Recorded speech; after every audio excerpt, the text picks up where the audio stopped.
ओम नमो भगवते वासुदेवाय। ओम नमो भगवते वासुदेवाय।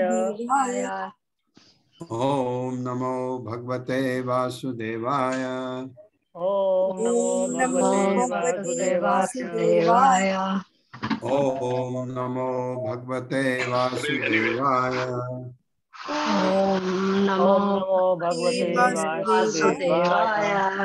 नारायणं नमस्कृत्य नारायणं नमस्कृत्य नरं चैव नरोत्तमं नरं चैव नरोत्तमं देवीं सरस्वतीं व्यासं देवीं सरस्वतीं व्यासं ततो जयमुदीरयेत्।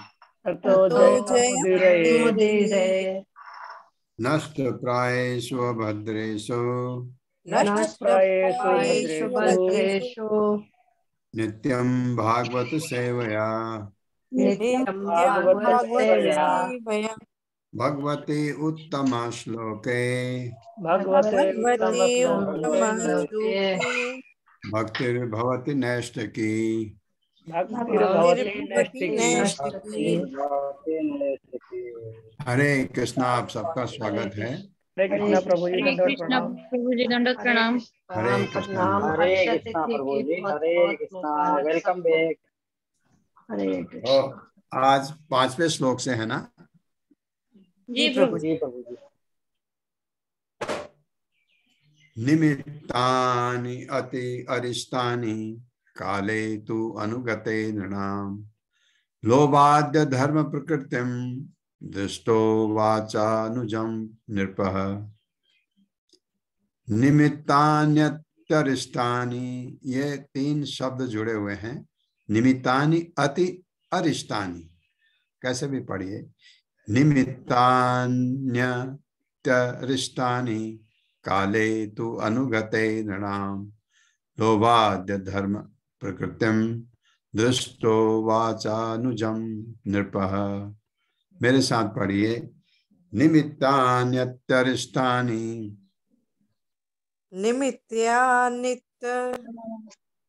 रिष्टानि काले तु अनुगते नृणाम् काले अनुगते नृणाम् लोभाद्य धर्म प्रकृतिम लोभाद्य धर्म प्रकृति लोभादि आदि धर्म प्रकृतिम है। सब संस्कृत शब्द जुड़े हुए हैं, संधि हुई है। लोभाद्य धर्म प्रकृतिम लोभाद्य धर्म प्रकृति दृष्टो वाचानुजम नृपः दृष्टो वाचानुजं शब्दार्थ है। हाँ, एक चीज याद रखिए, मेरा जो नेट है बहुत कमजोर है और बीच बीच में टूट सकता है कभी भी, तो ध्यान रखिएगा। मैं 1-2 मिनट में वापस आ जाऊंगा, धैर्य रखिएगा। निमित्तानि कारण, अति गंभीर, अरिष्टानि अशुभ लक्षण, अपशकुन जैसे कहते हैं। काले कालक्रम में, तू लेकिन, अनुगते चला जाना, नृणाम मानव जाति का, लोभ आदि यथा लालच, अधर्म अधर्म, प्रकृतिम आदतें, दृष्टवा देखकर, उवाच कहा, अनुजम छोटे भाई से नृपः राजा ने। ये आ रहा है, यह अध्याय है भगवान कृष्ण का इस लोक से वापस जाना, अपने वैकुंठ को वापस जाना भगवान का।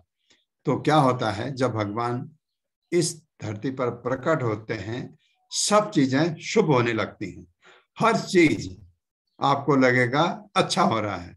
जब भगवान इस धरा को छोड़कर जाते हैं और प्रकट होते हैं तो चीजें अशुभ होने लगती हैं। ऐसा दिखाया गया है इसमें। और अब युधिष्ठिर महाराज काफी दुखी लग रहे हैं, अपने भाई छोटे भाई से बात करते हुए ऐसा क्या कहते हैं, सुनते हैं। कालक्रम में ऐसा हुआ कि लोग लोभ, क्रोध, गर्व इत्यादि के अभ्यस्त हो गए। अचानक परिवर्तन होने लगा। महाराज युधिष्ठिर ने इन सब अपशकुनों को देखकर अपने छोटे भाई से कहा, आपने शायद पढ़ा होगा अभी कि अर्जुन गए हुए थे, वहां द्वारका गए थे भगवान कृष्ण से पूछने की उनका आगे का प्रोग्राम क्या है, उसके बारे में पूछने गए थे। और यहाँ ये शायद भीम से बात कर रहे होंगे। अनुज उनका छोटे भाई भीम है, अर्जुन तो द्वारका में होंगे। अभी पढ़ते हैं क्या लिखा है, मेरे साथ पढ़िए पहले। कालक्रम में ऐसा हुआ कि कालक्रम में ऐसा हुआ कि लोग लोग लोभ, क्रोध, गर्व इत्यादि के लोभ, क्रोध, गर्व इत्यादि के अभ्यस्त हो गए। महाराज युधिष्ठिर ने इन सब अपशकुनों को देखकर अपने छोटे भाई से कहा। हाँ, ये जो अपशकुन इनको देख रहे हैं, महाराज युधिष्ठिर ऐसे राजा थे जिनके राज्य में प्रजा बहुत ही सुखी थी। कोई किसी में कोई गर्व नहीं था, किसी में कोई क्रोध नहीं था, किसी में कोई लोभ नहीं था, सब अपने में खुश थे। अचानक ऐसा क्यों होने लगा कि उनको दिख रहा है ऐसा वो अपने भाई से कह रहे हैं। जैसे ये चीजें जो कह रहे हैं हमारे आज के जमाने में तो ये कॉमन सी बात है, साधारण सी बात है। लोग में क्रोध भी है, लोगों में लोभ भी है, लोगों में गर्व भी है। सब चीजें जो ये बता रहे हैं ये तो आजकल हमारे कलयुग में तो बहुत स्पष्ट दिखता है। लेकिन उस समय जब वो राजा थे तब ऐसा नहीं था। लेकिन अचानक ऐसा हो रहा, उनको समझ नहीं आ रहा कि ये क्यों हो रहा है। क्योंकि अब अर्जुन आएंगे, वो बताएंगे क्या क्या हुआ है। तात्पर्य कौन पढ़ते हैं? हर्षा माता जी। हरे कृष्ण। हरे कृष्ण प्रभु जी। हरे कृष्ण माता जी, दंडवत प्रणाम। शील प्रभुपाद की जय। शील प्रभुपाद द्वारा जब समाज में लोभ, क्रोध, अधर्म तथा दंभ जैसे अमानवीय लक्षणों का प्राधान्य हो उठा तो महाराज युधिष्ठिर जैसे धर्मात्मा राजा अत्यंत शुद्ध हो उठे। इस कथन से ऐसा प्रतीत होता है कि पतित समाज के ये सारे लक्षण उस काल के लोगों को अज्ञात थे और कलयुग के आगमन के साथ इनका अनुभव किया जाना उनके लिए आश्चर्यजनक था। हरे कृष्ण प्रभु। हरे कृष्ण माता जी। ये आश्चर्यजनक था क्योंकि उन्होंने ऐसा देखा नहीं पहले। अब देखा, लोगों के आपस में झगड़े होने लगे, लोग आपस में एक दूसरे को ठगने लगे, लोगों में क्रोध ज्यादा है ना। ये चीजें जब देखा तो वो उनको ये चीजें जो लोग अभी भी जो भक्त लोग हैं उनमें आश्चर्य होगा कि लोगों को हो क्या गया है। ऐसा कलयुग का आगमन तो हो ही चुका है। तो तब क्योंकि इनके बाद जब परीक्षित महाराज आते हैं तो कलयुग से कली से उनका आमना सामना भी हुआ। तो ये चीज आश्चर्यजनक थी। और इसके बाद और भी कुछ होगा। अब युधिष्ठिर कह रहे हैं अपने छोटे भाई से। युधिष्ठिर उवाच संप्रेषितो द्वारकायां जिष्णुर्बन्धुर्दिदीक्षया ज्ञातुं च पुण्यश्लोकस्य कृष्णस्य च विशेषितम्। युधिष्ठिर उवाच सम्प्रेषितो द्वारकायां जिष्णुर्बन्धुर्दिदीक्षया ज्ञातुं च पुण्यश्लोकस्य कृष्णस्य च विशेषितम्। मेरे साथ पढ़िए। युधिष्ठिर उवाच सम्प्रेषितो द्वारकायां जिष्णुर्बन्धुर्दिदीक्षया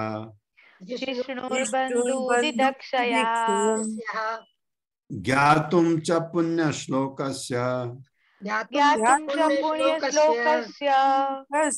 कृष्णस्य च विचेष्टितम्।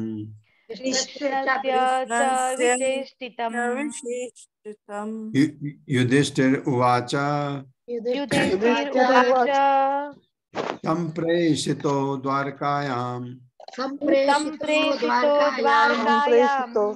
जिष्णुबन्धुर्दिदीक्षया ज्ञातुं च पुण्यश्लोकस्य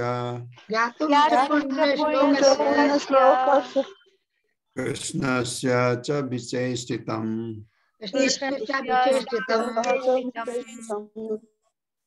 शब्दार्थ है युधिष्ठिर उवाच, महाराज युधिष्ठिर ने कहा, संप्रेषितः गया हुआ है, द्वारकायाम द्वारका, जिष्णु अर्जुन, अर्जुन को जिष्णु भी कहते हैं, कितने नाम अर्जुन के सुन ले आपने, बंधु मित्रों से, दिदृक्षया मिलने के लिए, या तुम जानने के लिए, क्या पुण्य श्लोकस्य भगवान का, पुण्य श्लोक भगवान के लिए कहा जाता है, कृष्ण से श्री कृष्ण का, च तथा विचेष्टितम कार्यक्रम, उनका अगला कार्यक्रम क्या है ये जानने के लिए अर्जुन द्वारका गए हुए थे। तो उस समय ऐसा हो रहा है तो वो बता रहे हैं उसको, भीम को शायद। महाराज युधिष्ठिर ने अपने, हाँ बिल्कुल ठीक है, महाराजा युधिष्ठिर ने अपने छोटे भाई भीमसेन से कहा, उन्हीं से बात कर रहे हैं वो, मैंने अर्जुन को द्वारका भेजा था कि वह अपने मित्रों से भेंट कर आए और भगवान श्री कृष्ण से उनका कार्यक्रम जानता आए, इसलिए गया। और यहाँ अचानक क्या हो रहा है ये वो अचंभे में थे। मेरे साथ पढ़िए। महाराज युधिष्ठिर ने अपने छोटे भाई भीमसेन से कहा, मैंने अर्जुन को द्वारका भेजा था, मैंने अर्जुन को द्वारका भेजा था कि वह अपने मित्रों से भेंट कर आए और भगवान श्री कृष्ण से उनका कार्यक्रम जानता आए। हाँ, इनके मित्र हैं वहाँ, कौन है, वृष्णि यादव लोग, इनके बहुत अच्छे मित्र हैं, उनसे मिलके आए और भगवान कृष्ण का कार्यक्रम क्या है ये भी पता करके आए, इसलिए अर्जुन वहां गए हुए थे द्वारका में। और यहाँ पर हस्तिनापुर में इनको अब लग रहा है कि यहाँ ये क्या हो रहा है, ये बात चल रही है। गता सप्ताधुनामासा भीमसेन तवानुजः, तब अनुजः नायाति कस्य वा हेतो न अहम वेदेदम अंजसा। गता सप्ताधुनामासा भीमसेन तव अनुजः नायाति कस्य वा हेतो न अहम वेदेदम अंजसा। मेरे साथ पढ़िए। गता सप्ताधुनामासा भीमसेन तव अनुजः नायाति कस्य वा हेतोर न अहं वेदेदम अंजसा। गता सप्ताधुनामासा भीमसेन तव अनुजः भीमसेन तवानुजः भीमसेन तवानुजः भीमसेन तवानुजः नायाति कस्य वा हेतोर् नायाति कस्य वा हेतुर् न अहं वेदेदमञ्जसा नाहं वेदेदं मनसा। अर्थ है गता बीत चुके सप्त 7 अधुना इस समय तक मासा महीने भीमसेन हे भीमसेन तब तुम्हारा अनुजः छोटा भाई न नहीं आयाति आता है कस्य किस लिए वा अथवा हेतो कारण न नहीं अहम मैं वेद जानता हूँ इदम यह अंजसा वास्तव में जब से वह गया है तब से 7 मास बीत चुके हैं फिर भी वो लौटा नहीं मुझे ठीक से पता नहीं कि वहां क्या हो रहा है। मेरे साथ पढ़िए जब से वह गया है जब से वह गया है तब से 7 मास बीत चुके हैं तब से 7 मास बीत चुके हैं फिर भी वह लौटा नहीं फिर भी वह लौटा नहीं। मुझे ठीक से पता नहीं है मुझे ठीक से पता नहीं है कि वहाँ क्या हो रहा है कि वहाँ क्या हो रहा है। ये उनको युधिष्ठिर महाराज को लग रहा है कि कुछ गड़बड़ है क्योंकि भगवान के रहते हुए ऐसा नहीं होना चाहिए उनको ये लग रहा है तो वो भीमसेन से बात कर रहे हैं। 8वां श्लोक है अपि देवर्षिणादिष्टः सकालो अयम् उपस्थितः यदा आत्मनो अंगम आक्रीडम भगवान उत्सिक्षति अपि देवर्षिणा दृष्टः सकालो अयम् उपस्थितः यदा आत्मनो अंगम आक्रीडम भगवान उत्सिक्षति। मेरे साथ अपि देवर्षिणा दृष्टः सकालो अयम् उपस्थितः यदात्मनो अंगम आक्रीडम भगवान उत्से शिक्षति अपि देवर्षिणा दृष्टः सकालो अयम् उपस्थितः यदात्मनो अंगम आक्रीडम भगवान उत्से शिक्षति।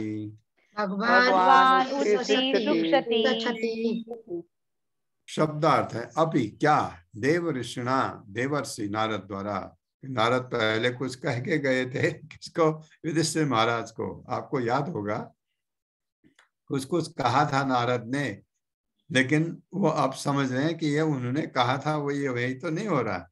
अभी क्या देवर्षिणा देवर्षि नारद द्वारा आदिष्टः आदेश दिया गया सह वह कालः शाश्वत समय अयम यह उपस्थित आ चुका है यदा जब आत्मना अपने आप अंगम अंश आक्रीडम प्राकट्य भगवान भगवान उससे शिक्षति छोड़ने जा रहे हैं। नारद ने कुछ कहा था पहले अब उनको याद आ रहा है। भावार्थ है क्या वे अपनी मर्त्यलोक की लीलाओं को छोड़ने जा रहे हैं जैसा देवर्षि नारद ने इंगित किया था। क्या वह समय आ भी चुका है।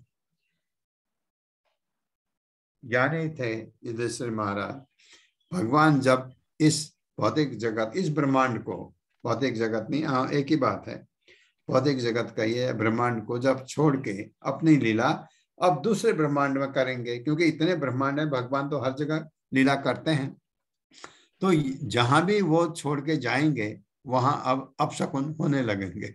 भगवान का प्राकट्य होता है शकुन होते हैं शुभ लक्षण आते हैं भगवान का अप्राकट्य होता है तो अशुभ होने लगता है, ये दिख रहा है। तो देवर्षि नारद ने कहा था कि इनको, आपको याद होगा कि जब भगवान इस भौतिक इस ब्रह्मांड को छोड़ के जाएंगे तो वो समय, तो वो कह रहे हैं उन्होंने ऐसा कुछ कहा था, कहीं वो समय आ तो नहीं गया, ये लग रहा है युधिष्ठिर महाराज को। मेरे साथ पढ़िए, क्या वे अपनी मर्त्य लोक की लीलाओं को छोड़ने जा रहे हैं जैसा देवर्षि नारद ने इंगित किया था,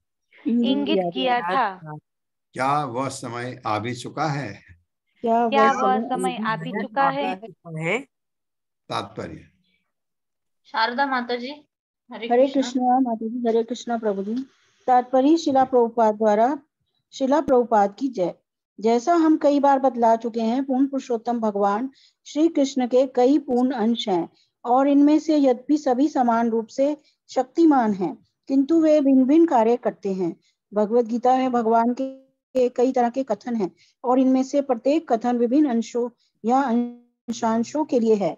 उदाहरणार्थ, भगवत गीता में भगवान श्री कृष्ण कहते हैं, हे भारत, जब जब भी जहाँ जहाँ भी धर्म का पतन तथा अधर्म का प्राधान्य होने लगता है, तब तब मैं अवतरित होता हूँ। भगवत गीता 4.7। भक्त जनों का उद्धार करने, दुष्टों का विनाश करने तथा धर्म के सिद्धांतों की फिर से स्थापना करने के लिए मैं हर युग में प्रकट होता हूँ। भगवत गीता 4.8। यदि मैं कर्म ना करूं तो सारे लोग कुपथगामी हो जाएं, तब मैं अवांछित जन समुदाय वर्ण संकर को उत्पन्न करने का कारण बनूंगा और इस तरह संपूर्ण प्राणियों की शांति का विनाश करता बनूंगा। भगवत गीता 3.24। महापुरुष जो आचरण करता है, सामान्य लोग उसी का अनुसरण करते हैं। वह अपने अनुसरणीय कार्यों से जो भी आदर्श प्रस्तुत करता है, संपूर्ण विश्व उसी का अनुगमन करता है। भगवत गीता 3.21। उपयुक्त सारे कथन भगवान के विभिन्न अंशों पर लागू होते हैं, यथा संकर्षण, वासुदेव, प्रद्युम्न, अनिरुद्ध तथा नारायण। इन सब दिव्य अंशों में वे स्वयं ही हैं।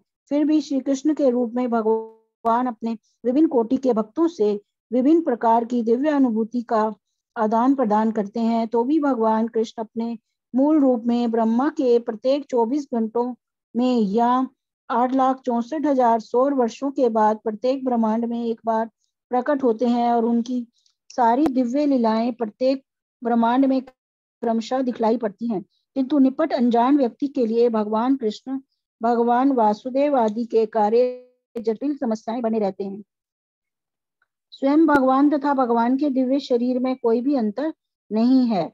विभिन्न अंश तरह तरह के कार्य संपन्न करते हैं, किंतु जब भगवान सशरीर श्री कृष्ण के रूप में प्रकट होते हैं, तब उनके अन्य अंश भी उनकी अचिंत्य शक्ति योग माया से उनके साथ हो लेते हैं। इस प्रकार वृंदावन के भगवान कृष्ण मथुरा या द्वारका के कृष्ण से भिन्न है। इसी तरह कृष्ण का विराट रूप भी उनकी अचिंत्य शक्ति के द्वारा उनसे भिन्न है। कुरुक्षेत्र के युद्ध स्थल में प्रदर्शित विराट रूप उनके रूप की भौतिक अवधारणा है। अतः यह समझ लेना चाहिए कि जब अहिल्या के तीर कमान से भगवान कृष्ण बाह्य दृष्टि से मारे गए, तब भगवान अपना तथाकथित भौतिक शरीर इसी संसार में छोड़ते गए। भगवान तो कैवल्य हैं और उनके लिए पदार्थ तथा आत्मा में कोई अंतर नहीं है, क्योंकि उन्हीं से प्रत्येक वस्तु उत्पन्न हुई है। अतः उनके द्वारा एक शरीर को त्यागना या दूसरा शरीर ग्रहण करने का अर्थ यह नहीं है कि वे सामान्य जीव जैसे हैं। ऐसे सारे कार्यकलाप उनकी अचिंत्य शक्ति के कारण एक ही साथ एक तथा भिन्न भिन्न है। जब महाराज युधिष्ठिर उनके अंतर्ध्यान होने की संभावना से शोकाकुल थे, तो यह अपने घनिष्ठ मित्र के अंतर्ध्यान होने पर शोक करने की प्रथा स्वरूप था। लेकिन वास्तविकता तो यह है कि भगवान कभी भी अपना दिव्य शरीर नहीं त्यागते, जैसा कि अल्पज्ञानी लोग भ्रमवश सोचते हैं। भगवत गीता में स्वयं भगवान ने ऐसे अल्पज्ञों की भर्त्सना की है और उन्हें मूढ़ कहा गया है। भगवान के शरीर त्याग का अर्थ यह हुआ कि उन्होंने पुनः अपने अंशों को अपने अपने दिव्य धामों में छोड़ दिया, जिस तरह इस संसार में उन्होंने अपना विराट रूप छोड़ा था। हरे कृष्ण। हरे कृष्ण। हरे कृष्ण। इसमें बहुत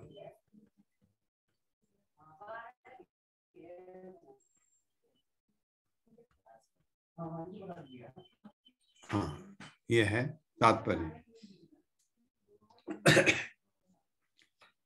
भगवत गीता में भगवान के कई तरह के कथन हैं, जिनमें से प्रत्येक कथन विभिन्न अंशों या अंशांशों के लिए है, अंशांशों के लिए हैं और विभिन्न अंशों के लिए भगवान के अंश हैं। उदाहरणार्थ भगवत गीता में भगवान श्री कृष्ण कहते हैं क्या कि हे भारत, जब भी और जहां भी धर्म का पतन अधर्म का प्राधान्य होने लगता है, तब तब मैं अवतरित होता हूँ। यदा यदा हि धर्मस्य ग्लानिर्भवति भारत अभ्युत्थानम अधर्मस्य तदात्मानं सृजाम्यहम्। तब तब मैं पैदा होता हूँ, तब तब मैं प्रकट होता हूँ। भगवान कहते हैं अवतरित होता हूँ अपने धाम से। भगवान यहाँ प्रकट हमारे साथ हैं।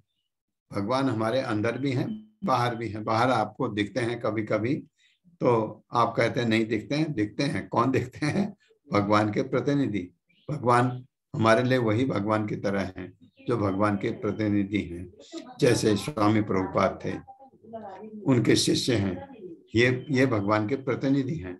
अभी हम इन आंखों से भगवान को नहीं देख सकते, लेकिन भगवान के प्रतिनिधि को हम देख सकते हैं, ताकि हम भक्ति में आगे बढ़ करके कि उन्हीं के जैसे हो सकें। ऐसा हो सकता है। फिर भगवान क्या कहते हैं? भक्तजनों का उद्धार करने, दुष्टों का विनाश करने तथा धर्म के सिद्धांतों की फिर से स्थापना करने के लिए मैं हर युग में प्रकट होता हूँ। परित्राणाय साधूनां विनाशाय च दुष्कृतां धर्म संस्थापनार्थाय संभवामि युगे युगे। ये भगवान कहते हैं इसमें 4थे अध्याय में भगवत गीता के। तो एक सवाल ये पैदा होता है कि बहुत सारे लोग प्रश्न करते हैं। जब मैं 18 दिन की भगवत गीता लेता था तो प्रश्न होता था कि अभी इतना अधर्म है, भगवान क्यों नहीं प्रकट हो रहे हैं? होंगे अभी भी, जैसे भगवान के अपने प्लान होते हैं।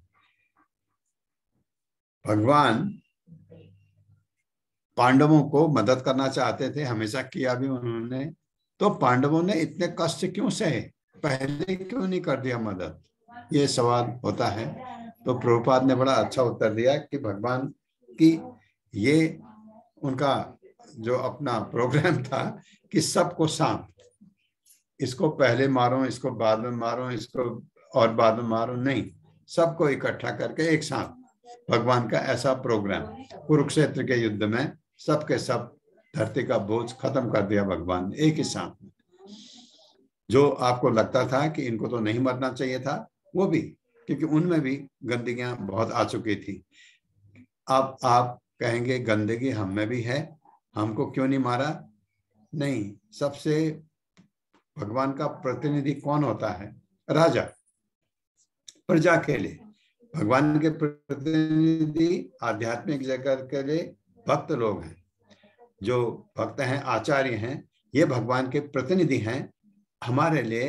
हम भगवत धाम जा सकें, ताकि वो हमको सिखाते हैं कि कैसे हम भगवत धाम जा सकते हैं, क्या करना चाहिए हमको, कैसे हमको शुरुआत करनी चाहिए। जो ये प्रोग्राम आपके लिए शुरू किया गया, कम से कम ये हमको पता लगा इससे कि हम कौन है, भगवान कौन है, हम भगवान के पास जाने के लिए हमको क्या क्या करना चाहिए। ये हमारे आचार्य लोग सिखाते हैं। ये आध्यात्मिक, जैसे प्रभुपाद थे।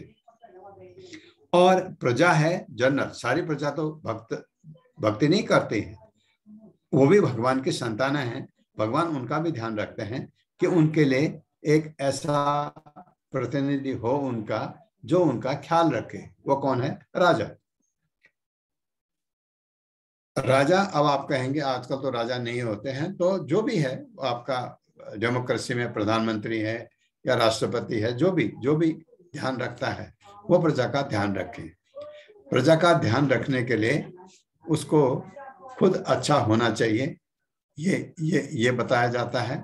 तो वो प्रतिनिधि भी बहुत जरूरी है कि वो राजा प्रजा को एक तो सुखी रखे, उनमें जो गड़बड़ करते हैं उनको दंड दे, और उसके साथ ही उनको ऐसा मार्ग दिखाए ब्राह्मणों के द्वारा ताकि वो भक्ति में लगे और भगवत धाम जाएं। ये भी राजा का कर्तव्य होता है। तो अभी अभी ऐसा क्यों नहीं हो रहा है, ऐसा मुझे सवाल पूछा गया था। तो अभी आप देखते हैं अभी इतना खराब समय नहीं आया। भगवान ये समय वेट करेंगे भगवान। अभी तो आपके 5117 साल कुछ गए हैं कलयुग के, 4,32,000 साल का कलयुग है। अभी तो बहुत खराब समय आएगा। जब ऐसा समय आएगा उसमें आपको पता है 4032 वर्ष के बाद ये कलयुग समाप्त होगा, सत्ययुग आएगा। तो भगवान अवतार लेंगे कल्कि के रूप में। ये भागवतम कहती है, क्योंकि भागवतम के कथन बहुत सत्य होते हैं। क्या भगवान ये जो नियम है इतने बार आएगा? नहीं, भगवान किसी नियम से बंधे नहीं है।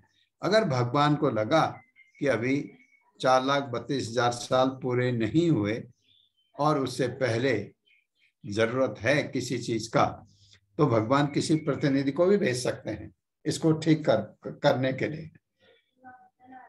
जैसे आपको भगवान चैतन्य महाप्रभु आए, खुद आए भगवान भक्त बन करके, कलयुग में भक्ति कैसे करो ये बताने के लिए आए, चले गए। इसी तरह से भगवान का प्रतिनिधि कोई बीच में ऐसे भगवान अपने किसी अंश को भेज सकते हैं कि इसको ठीक करके आओ, और अपने 4,32,000 साल जब कलयुग के पूरे हो जाएंगे तब भगवान कल्कि के रूप में आएंगे। और नहीं भी आए तो भगवान का प्रोग्राम कैसा, उनका प्लान होता है, परफेक्ट होता है। भगवान सबको, जितने भी हैं सबको साथ निपटाएंगे, ऐसा हो सकता है। ये प्रश्न होता है कि भाई अभी इतना अधर्म फैल रहा है, अभी इतना नहीं है जितना हम कहते हैं। अभी कहीं कहीं पर बहुत ज्यादा है, लेकिन आप ओवरऑल देखते हैं अभी लोग भक्ति पर भी लगे हैं। आप लोग सुनना चाहते हैं भगवत गीता, भागवतम में भगवान क्या करते हैं, भगवान की लीलाएं भागवतम में पढ़ते हैं। भगवत गीता में देख भगवान क्या कह रहे हैं हमको कि हमें क्या करना चाहिए। तो हम सारे प्रश्नों के उत्तर हमको भगवत गीता में मिलते हैं कि यह है कि भौतिक चीजों से प्यार मत करो, इससे आपका पतन होगा। हम जितना भी भौतिक चीजों से लगाव रखेंगे हमारा पतन होना निश्चित है। ये भगवत गीता में भगवान बार बार कहते हैं। और इन चीजों को त्याग करके, भौतिक चीजों को त्याग करके आध्यात्मिक तरफ बढ़ने के लिए आपको क्या क्या दैवी गुण अपने में दैवी गुण लाओ। भगवान कहते हैं अर्जुन को, दैवी गुण अगर आएंगे तो आपका आध्यात्मिक की तरफ प्रगति बहुत तेज होती है। ये भगवान कह के गए हैं। उसमें हमारे प्रश्न के उत्तर, हम क्या करना चाहते हैं? हम हमेशा खुश रहना चाहते हैं। हर कोई प्राणी खुश रहना चाहता है, आनंद भोगना चाहता है। तो आनंद तो भौतिक जगत में है ही नहीं। तो इसलिए भगवान ने कहा है, इसका मार्ग क्या है भगवत गीता में स्पष्ट है। यहाँ भगवान की लीलाओं के बारे में बात होती है भागवतम में। तो भागवतम भगवत गीता दोनों हमारे लिए बड़े जरूरी हैं। यहाँ तक कि भगवान ने ये कहा कि मैं कर्म क्यों करूं। भगवान को तो कर्म करने की जरूरत नहीं है। जैसे आप समझिए किसी चीज को पाने के लिए आप कर्म करते हैं, किसी चीज को पाने के लिए सकाम कर्म, फल। अगर वो फल आपको ऑलरेडी मिला हुआ है तो आप क्यों करेंगे उस काम को। और भगवान का तो यहाँ कुछ लेना देना है ही नहीं भौतिक जगत से। बनाया है, सुविधा दी है, हम जैसे लोगों के लिए सुविधा दी है कि हम रह सकें, खा सकें, और जैसा भी हम भौतिक सुख चाहते हैं उसके लिए भी भगवान ने सारी सुविधा दी है। लेकिन ये पूर्ण नहीं है। अब भगवान यहाँ कर्म क्यों करते हैं, ये श्लोक आता है 3 अध्याय के 24वें श्लोक। यदि मैं कर्म न करूं तो, क्योंकि भगवान को आदर्श मान करके लोग उनका अनुसरण करते हैं। और अगर भगवान न करें कुछ तो लोग कहेंगे जरूरत क्या है करने की। इसलिए वो कहते यदि मैं कर्म न करूं तो सारे लोग कुपथगामी हो जाएं, गलत रास्ते पर चलेंगे। इसलिए भगवान वही करते हैं, गुरुकुल जाते हैं, संदीपनी मुनि से सीखते हैं। ये वेद जो हैं भगवान से निकले हैं और संदीपनी मुनि उनको वेद सिखा रहे हैं। कितने अचंभे की बात है, भगवान सुनते हैं। उन्हीं से निकले वेद हैं, सुनते हैं। क्यों? क्योंकि लोग उनके पथ का अनुसरण करें। अगर ऐसा नहीं करें तो भगवान कहते हैं वर्ण संकर पैदा हो जाएंगे और मैं उसका कारण बनूंगा। इसलिए मैं, हालांकि मुझे कुछ करने की जरूरत नहीं है, फिर भी मैं ऐसा कर्म करता हूँ। यद यद आचरति श्रेष्ठ, श्रेष्ठ पुरुष जैसा जैसा कार्य करता है सामान्य जनता उसका अनुसरण करती है।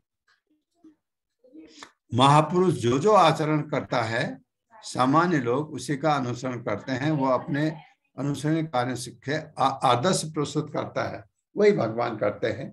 संपूर्ण विश्व उन्हीं का अनुगमन करता है, भगवत गीता में कहा गया है। सारे कथन भगवान के विभिन्न अंशों पर लागू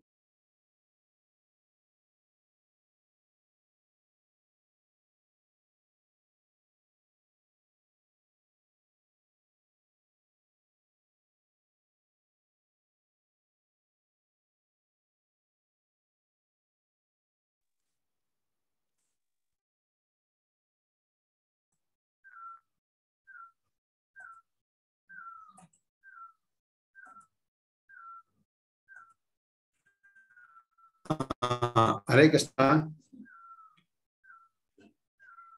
हरे कृष्ण प्रभु जी। हाँ, आवाज कट गया था बीच में। तो उपरोक्त सारे कथन भगवान के विभिन्न अंशों पर लागू होते हैं। अब ये सब भगवान के अंश हैं, विष्णु तत्व हैं जितने भी हैं। शंकरस्वरूप है, वासुदेव है, प्रद्युम्न है, अनिरुद्ध है, नारायण है, भगवान राम है, नृसिंहदेव भगवान है, वामन देव है, सब विष्णु तत्व, सब में एक सी शक्ति। बट कृष्ण थोड़े अजूबे हैं।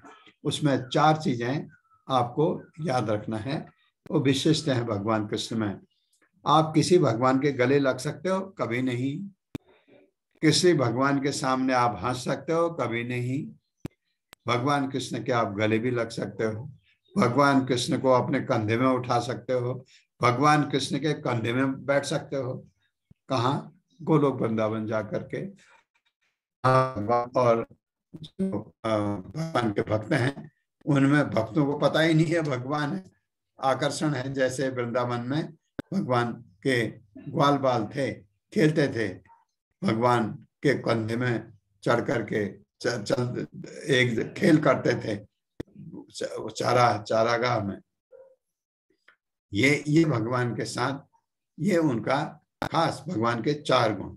एक है रूप माधुर्य, उनके जैसा रूपमान कोई है ही नहीं। दूसरा वेणु माधुर्य, बंसी वाले हैं, वो ऐसे बजाते हैं कि मंत्रमुग्ध हो जाता कोई भी। तीसरा है भक्त माधुर्य, उनके ऐसे भक्त हैं कि और रूप में इतने ऐसे आपको नहीं दिखते हैं भगवान के भक्त। देखा ना आपके यशोदा माँ जैसे भक्त, भगवान के कितने भक्त, आपने भक्त माधुर्य। और चौथा है उनका लीला माधुर्य, भगवान की लीलाएं, भगवान कृष्ण की लीलाएं इतनी अपरंपार हैं कि भागवतम उसका ही वर्णन करती है। तो 4 गुण भगवान में विशिष्ट हैं, इसलिए वो उनका धाम भी अपना वैकुंठ में एक धाम है जिसको गोलोक वृंदावन कहते हैं, वहां रहते हैं भगवान। ये चीज उनमें खास है भगवान की। कहा गया? अरे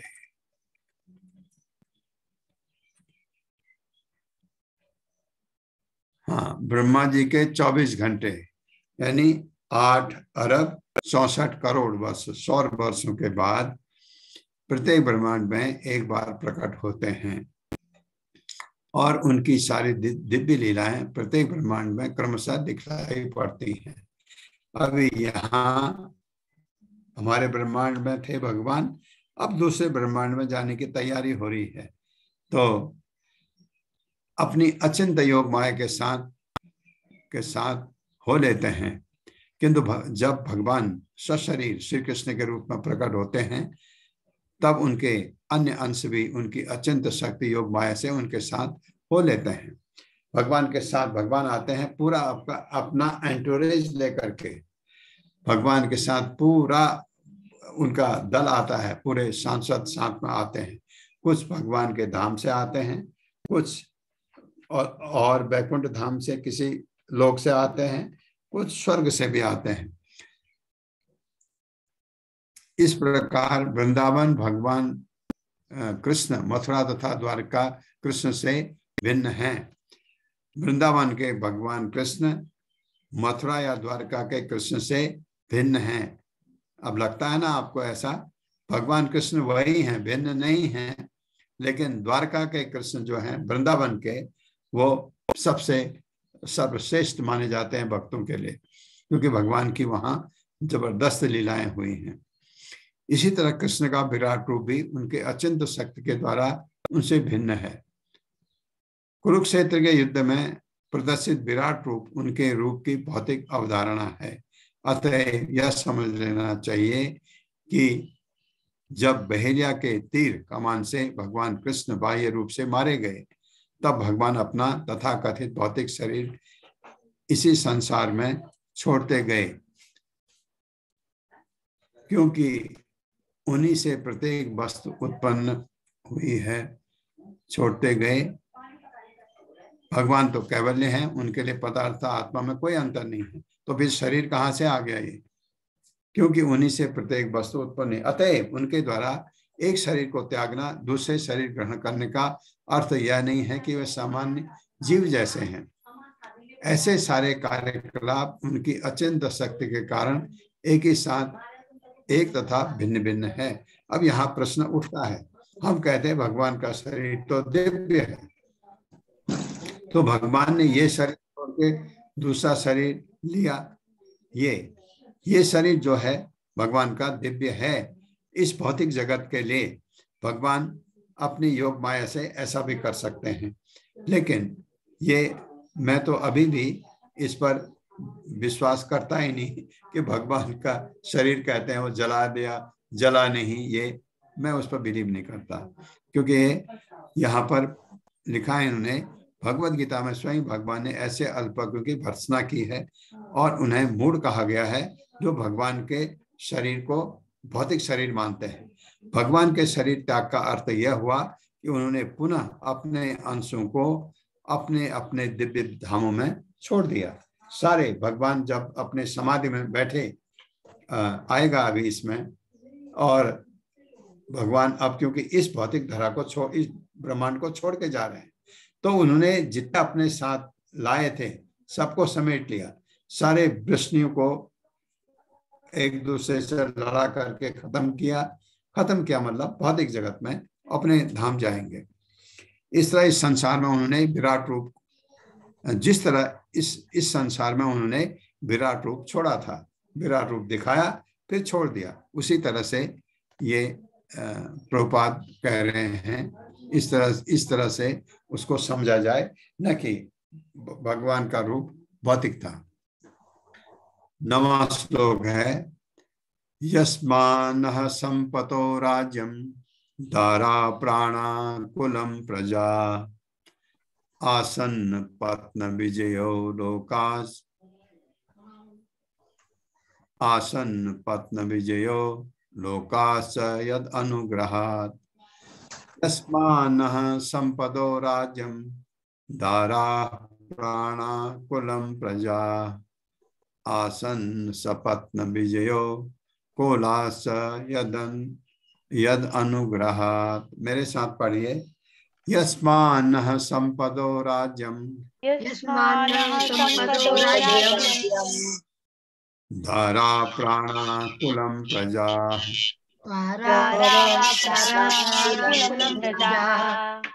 आसन सपत्न विजयो आसन्न सपत्न विजयो लोकास्य यद अनुग्रहात् लोकास्य यद् अनुग्रहात् यस्मान्नः संपदो राज्यं यस्मान्नः संपदो राज्यम् दाराः प्राणाः कुलं प्रजाः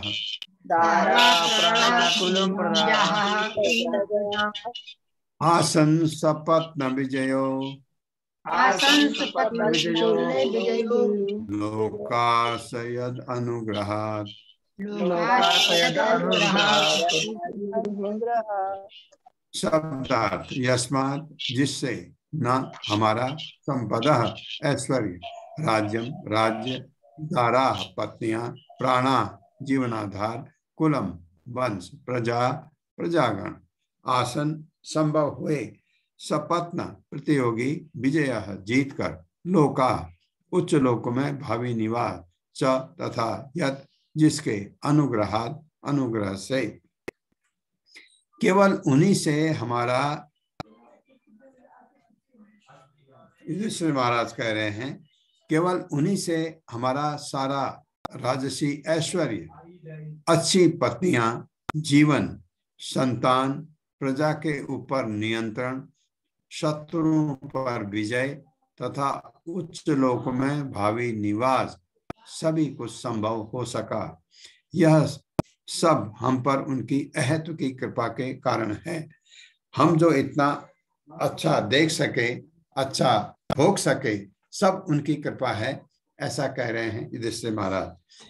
मेरे साथ पढ़िए केवल उन्हीं से हमारा सारा राजसी ऐश्वर्य हमारा सारा राजसी ऐश्वर्य अच्छी पत्नियां जीवन संतान प्रजा के ऊपर नियंत्रण शत्रुओं पर विजय तथा उच्च लोक में भावी निवास सब कुछ संभव हो सका। यह सब हम पर उनकी अहेतु की कृपा के कारण है। तात्पर्य माता जी राखी अग्रवाल माता जी हरे कृष्णा प्रभु जी दंडवत पढ़िए माता जी। माता जी थोड़ा स्क्रीन नीचे कर दीजिए। हरे कृष्णा। तात्पर्य प्रभुपाद द्वारा प्रभुपाद जी की जय। भौतिक संपन्नता में अच्छी पत्नी अच्छा घर पर्याप्त भूमि अच्छी संतानें राजसी पारिवारिक संबंध प्रतियोगियों पर विजय तथा पुण्य कर्म के द्वारा भौतिक सुविधाओं की बेहतर व्यवस्था के लिए उच्चतर दैवी लोकों में निवास स्थान की प्राप्ति सम्मिलित है। ये सुविधाएं न केवल खुद के कठोर श्रम से या अनुचित साधनों से प्राप्त की जाती है अपितु भगवान की कृपा से प्राप्त होती है। किसी के निजी उद्यम में अर्जित संपन्नता भी भगवान की कृपा पर ही निर्भर करती है। भगवान के आशीर्वाद के साथ साथ निजी श्रम तो होना ही चाहिए। हाँ, किंतु भगवान के आशीर्वाद के बिना केवल श्रम से ही किसी को सफलता नहीं मिलती। कलयुग का आधुनिकता प्रिय व्यक्ति निजी उद्यम में विश्वास करता है और परमेश्वर के आशीर्वाद को नकारता है। यहाँ तक कि भारत के एक महान सन्यासी के शिकागो में दिए गए अपने भाषण में परमेश्वर के आशीर्वादों का विरोध किया। लेकिन जहाँ तक वैदिक शास्त्रों का संबंध है जैसा कि श्रीमद् भागवत के पृष्ठों में देखने में आता है सभी प्रकार की सफलता का अंतिम अधिकार परमेश्वर के हाथों में रहता है। महाराज युधिष्ठिर अपनी निजी सफलता के प्रसंग में इस सत्य को स्वीकार करते हैं। अतः मनुष्य के लिए करने योग्य यही होगा कि वह महान राजा एवं भगवान के भक्त के पद चिन्हों का अनुसरण करे जिससे उनका जीवन पूर्णतः सफल बने।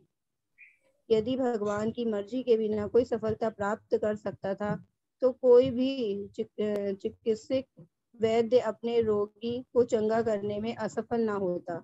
आधुनिक चिकित्सक के द्वारा रोगी की उन्नत चिकित्सा होने पर भी उसकी मृत्यु होती है, किंतु कभी कभी अत्यंत आशाहीन रोगी बिना किसी उपचार के आश्चर्यजनक रूप से चंगा हो जाता है।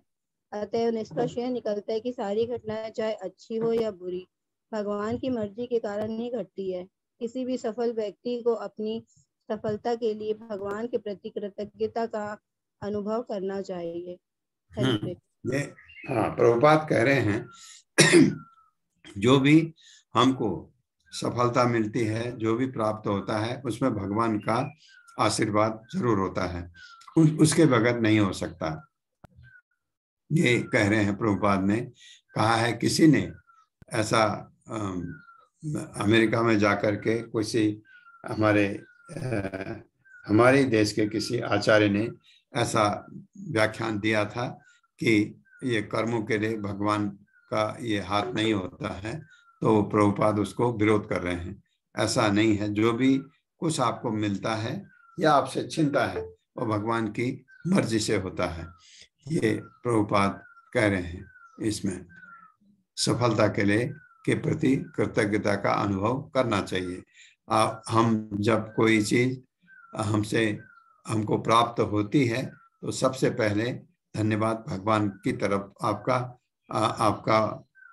कृतज्ञता होनी चाहिए कि आपने ये किया, भगवान आपसे ये मिला और इसको मैं आपकी सेवा के लिए इस्तेमाल करूंगा, इसका प्रयोग करूंगा। यहाँ पर एक शब्द चंगा आया, चंगा हिंदी का शब्द नहीं है, अच्छा लगा, लेकिन ये क्योंकि प्रभुपाद का लिखा नहीं है, ये उन्होंने ट्रांसलेट किया भक्तों ने, और उसमें बहुत जगह उन्होंने गूगल का यूज किया है जिससे ऐसे शब्द आ जाते हैं।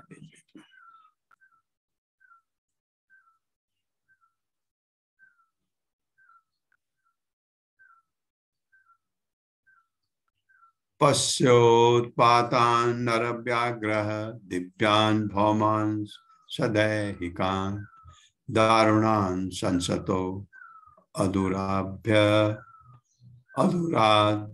भयं नो बुद्धिमोहनम्। 10वां श्लोक है।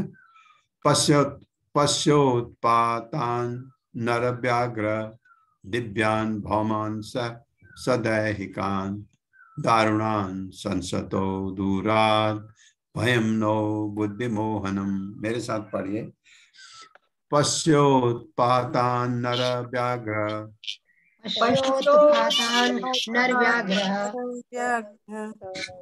दिव्यान् भौमान् सदैहिकान्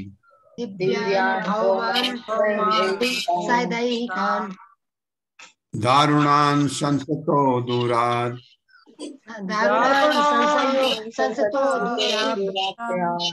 भयं नो बुद्धिमोहनम्।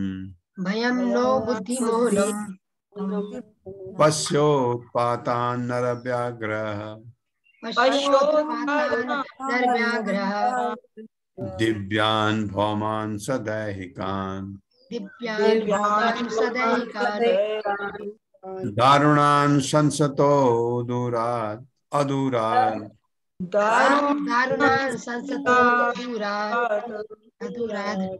दारुणान् संसतो अधूरात्